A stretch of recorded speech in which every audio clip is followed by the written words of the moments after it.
I'm Nate Eaton, and we are getting a closer look at surveillance footage from Self Storage Plus in Rexburg. This is the facility where Lori Vallow went on October 1st to rent a storage unit, and inside she placed some very personal belongings, such as children's bikes, scooters, also some photo albums, and blankets with pictures of her children, JJ and Tylee. Lori and sometimes two men visited the facility 9 times in October and 1 time in November. The big question is what happened on October 2nd. We know that Lori rented the unit by herself the day before on the 1st, but on October 2nd, she came in her blue Nissan Rogue with a man we originally thought was Alex Cox, her brother. But a closer look of enhanced high-quality video shows it likely was not Alex. In fact, it appears to be Chad Daybell, based on the way he walks, looks, and comparing his mannerisms to other video we have of him. Let me walk you through this. The blue Rogue arrives at 2:25. You can see the timestamp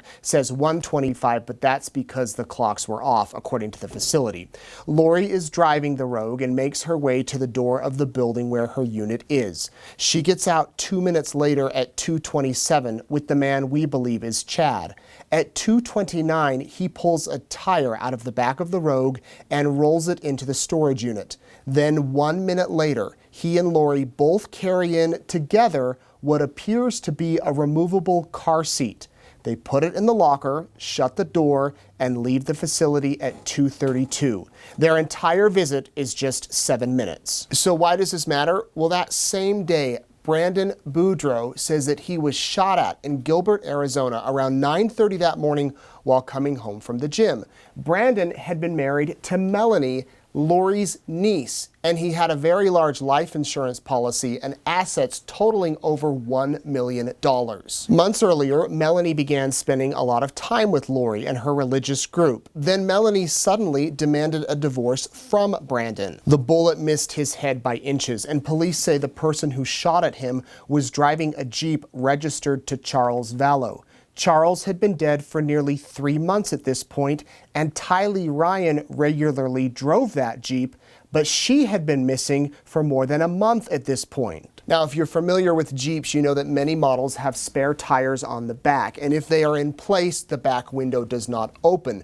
But if they are removed, that window does open. So it's possible that the Jeep used in that shooting had the tire removed, and that tire could have been placed into the storage unit along with the back seat of the Jeep. We would ask Alex Cox if that was the case, but we can't because he's dead, and police are not commenting. But if Cox was not in Rexburg, it's possible he was in Arizona, inside Charles Vallow's Jeep. The next day, back in Rexburg, Lori returns to the storage facility with another man who we believe is Alex. They were there for 3 minutes. You can see them entering, working their way to the same door she was at the day before, and going into the building. Compared to the guy from the day before, this man walks differently and carries the tire out rather than rolling it. The man we think is Cox also carries out the car seat by himself without any help from Lori. Originally, we thought this was a tote with something hanging over the end, but this higher quality video shows that it appears it's actually a vehicle seat, and Lori and Alex are likely taking it away. 3 days later, on October 6th, Alex returns to the storage unit by himself in his silver pickup and comes 5 other times that month, including a visit on October 28th with a man who appears to be Chad Daybell. They stay 6 minutes and wheel in bikes and other items. The last time anyone visits the storage locker is November 24th. Lori and Chad stay for 4 minutes and drop off this Home Depot box and a tote, leaving belongings of JJ and Tylee never to return. Police have now seized all of the items that were inside of that storage unit, along with the Jeep that was used in the shooting of Brandon. I'm Nate Eaton for EastIdahoNews.com.